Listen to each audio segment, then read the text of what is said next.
Assalamualaikum warahmatullahi wabarakatuh. Wilujeng enjing barudak kumaha daramang mugia urang sadayana aya dina kawilujengan. Amin ya robbal alamin. Tepang deui sareng Pak Parman dina pangajaran bahasa Sunda dinten ayeuna. Ayeuna urang baris diajar ngeunaan latihan ulangan harian bahasa Sunda di kelas genep pangajaran kedua anu judulna ngahiji dina bebedaan. Yuk diajar online. Mangga nu teu acan subscribe heula. Hatur nuhun, wilujeng ngerjakeun. Latihan ulangan harian bahasa Sunda di kelas genep. Kahiji, pilihan ganda. Pilih jawaban anu benerna. Soal anu kahiji, pangeran nyiptakeun kaayaan nu beda-beda teh sangkan urang titik-titik. A. Silih asih, B. Silih ajenan, C. Silih poyok, D. Silih tipu. Soal anu kadua, Indonesia teh beunghar ngabogaan titik-titik leuwih basa daerah. A. 600, B. 700, C. 800, D. 800. Soal anu katilu, teu saeutik bangsa deungeun anu ngahaja daratang ka Indonesia pikeun ningali titik-titik. A.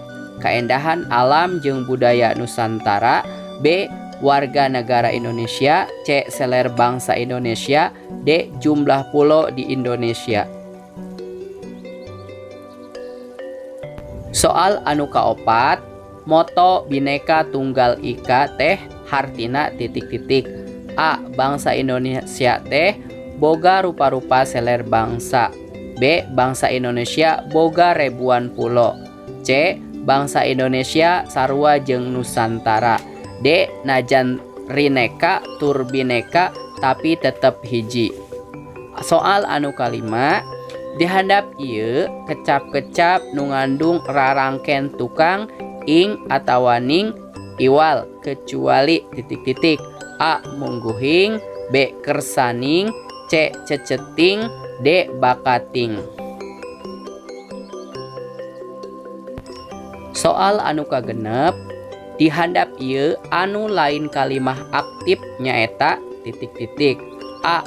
Mang Nana keur ngalabuah, B. Kang Dudung keur mencit hayam, C.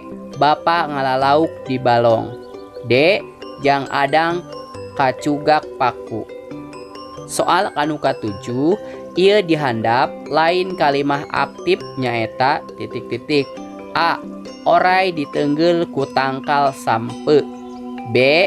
Buah diala ku Mang Nana, C. Barudak keur diajar ngawih, D. Si Dede keur diacukan ku Mamah. Soal anu kadalapan, titik-titik ku puyeng, ma icih ngagubrag. Kecap anu merenah keur ngesian titik-titik eta kalimah nyaeta titik-titik.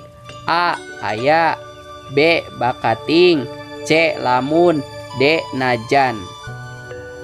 Soal anu kasalapan, ieu dihandap anu lain seni budaya Sunda nyaeta titik-titik. A. Angklung, B. Bangreng, C. Calung, D. Tari lilin. Soal anu kasapuluh, kasenian angklung teh dijieunna tina titik-titik. A. Kai, B. Awi, C. Parunggu, D. Kuningan.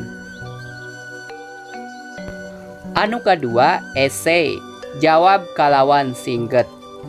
Soal anu kahiji, tuliskeun 3 basa daerah di Indonesia. Anu kadua, tuliskeun kasenian daerah di Indonesia.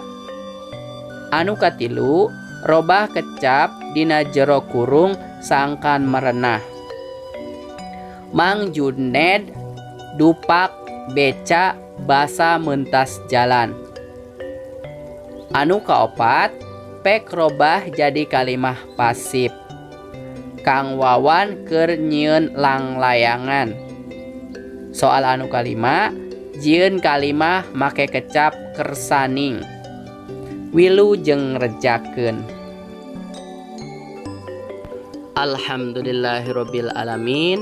Pangajaran bahasa Sunda dinten ayeuna parantos rengse.